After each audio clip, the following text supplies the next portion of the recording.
Wow, বিশ্বকাপের প্রথম ম্যাচেই বাজেমাত গঠিয়ে দিলেন বাংলাদেশের নারীরা।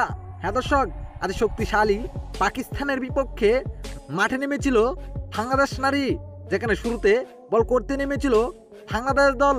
শুরুতে বল করতে নেমে বাংলাদেশের বোলিং তাণ্ডবে শেষ পর্যন্ত 38 ওভার 3 বল খেলে 129 রান করতে পেরেছিল। সব উইকেট হারিয়ে পাকিস্তান দল এ রানের লক্ষ্যে ব্যাট করতে নেমে বাংলাদেশও শুরুতে 1 উইকেট হারিয়ে পেলেন, যেখানে 17 বলে 2 রান করে ফিরে যান ফারহানা হক। এতে রীতিমতোই ব্যাটিং বিপর্যয় পড়ে যায়। তবে এক প্রান্ত আগলে রেখে দুর্দান্ত 50 তুলে নেন রুবিয়া হায়দার, যেখানে শেষ পর্যন্ত তার দুর্দান্ত ব্যাটিং তাণ্ডবে পাকিস্তানকে বিশাল ব্যবধানে হারিয়ে বিশ্বকাপের প্রথম ম্যাচে জয় তুলে নেয় ভাগিনীরা। দর্শক, বাংলাদেশ নারী দলের জয় আপনার কাছে কেমন লেগেছে জানিয়ে দিন আপনার মতামত এই ভিডিওর কমেন্ট বক্সে।